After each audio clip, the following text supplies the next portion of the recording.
KP Keralam വലിയൊരു രാഷ്ട്രീയ സായാഹ്നത്തിലാണ് എത്തി നിൽക്കുന്നത്. അതായത് വലിയൊരു വിപ്ലവം ഇന്ന് പിറന്നു എന്ന് തന്നെ പറയേണ്ടി വരും. എന്തായാലും നമുക്ക് നമ്മുടെ അതിഥികളുണ്ട്.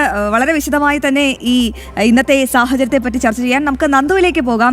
നന്ദു, ഞാനൊരു പ്രതികരണം വായിക്കാം. CPM സംസ്ഥാന സെക്രട്ടേറിയറ്റ് അംഗം M സ്വരാജിന്റെ പ്രതികരണമാണ്. അനർഹമായ ഒരു പരാജയം എന്ന തലക്കെട്ടോടുകൂടി എഴുതിയ കുറിപ്പാണ്. ഒരുപാട് വരികളുണ്ട്, പക്ഷെ അതിലേക്കൊന്നും ഞാൻ പോകുന്നില്ല. എൻ്റെ ചോദ്യം എന്ന് പറയുന്നത്, അനർഹമായ ഒരു പരാജയം നാടിനെയും ജനങ്ങളെയും ബാധിക്കുന്ന പ്രശ്നങ്ങളോ കേരളത്തിന്റെ ഭാവിയോ തെരഞ്ഞെടുപ്പിലെ പരിഗണനാ വിഷയമായി വോട്ടർമാർ കണക്കാക്കിയില്ല എന്നാണ് തോന്നുന്നത്. 2 തവണ ഇവർ ഭരിച്ചല്ലോ, ഇനി ഒരു തവണ അവർ ഭരിക്കട്ടെ. ഇങ്ങനെ തികച്ചും ഉദാസീനവും അരാഷ്ട്രീയവുമായ ചിന്ത വോട്ടർമാരെ സ്വാധീനിച്ചിട്ടുണ്ടാകാം. 10 കൊല്ലം മുൻപുള്ള കേരളം പലരും മറന്നുപോയിട്ടുണ്ടാകാം.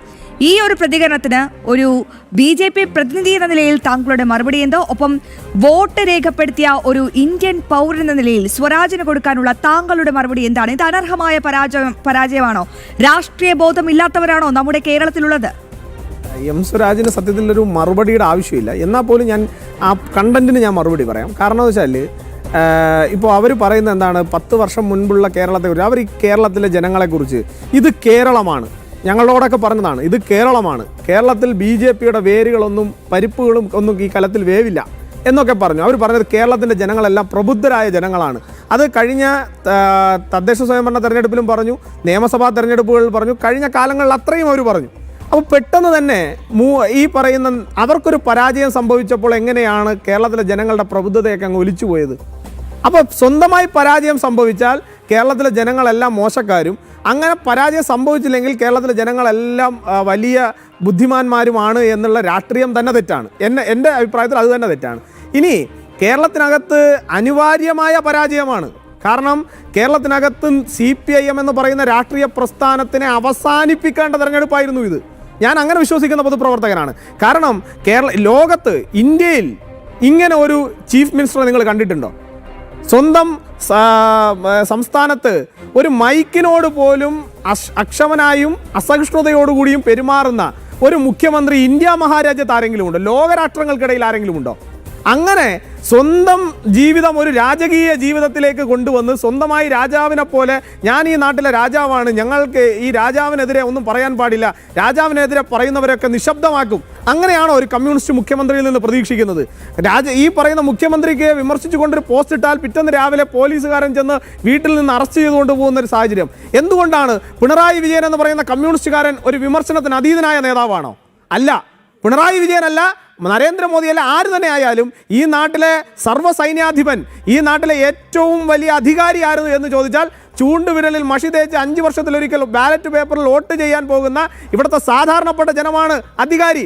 അവൻ തീരുമാനിക്കുന്നതാണ് രാഷ്ട്രീയത്തിൽ നമ്മളെല്ലാവരും ചെയ്തു കൊടുക്കേണ്ടത്. അവൻ ആഗ്രഹിക്കുന്ന പോലെ പ്രവർത്തിക്കാനാണ് അവൻ ചൂണ്ടുവിരലിൽ മഷി തേച്ച് ഓരോ 5 വർഷം കൂടുമ്പോഴും ഒരു ജനാധിപത്യ സർക്കാരിനെ തിരഞ്ഞെടുക്കുന്നത്.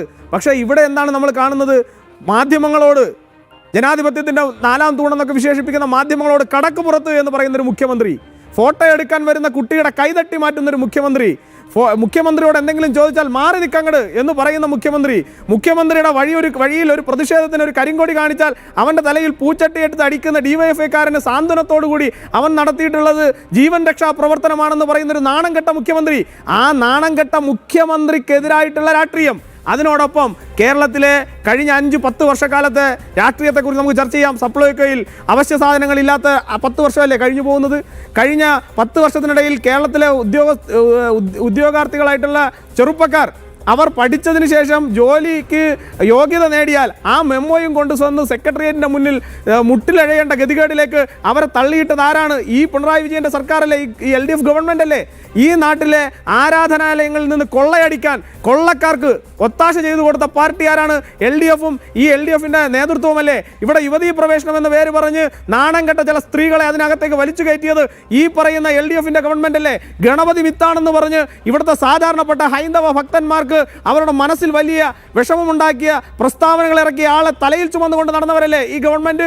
അതുപോലെ തന്നെ സ്വന്തം പാർട്ടിയിലെ സഖാക്കന്മാർക്ക് നേരെ ചൊവ്വെ തലയിൽ മുണ്ടിടാതെ പോയൊരു ഗണപതി ഹോമം പോലും നടത്താൻ കഴിയാത്ത രീതിയിൽ വർഗീയമായി, ഞാൻ നേരത്തെ പറഞ്ഞല്ലോ, പൊളിറ്റിക്കൽ ജിഹാദികൾക്ക് വേണ്ടി ഈ നാടിനെയും ഈ സ്വന്തം പാർട്ടിയെയും അടിച്ചമർത്തി വെച്ച ഒരു ഡിക്റ്റേറ്റർക്കെതിരായിട്ടുള്ള വിധിയെഴുത്താണ് ഇത്.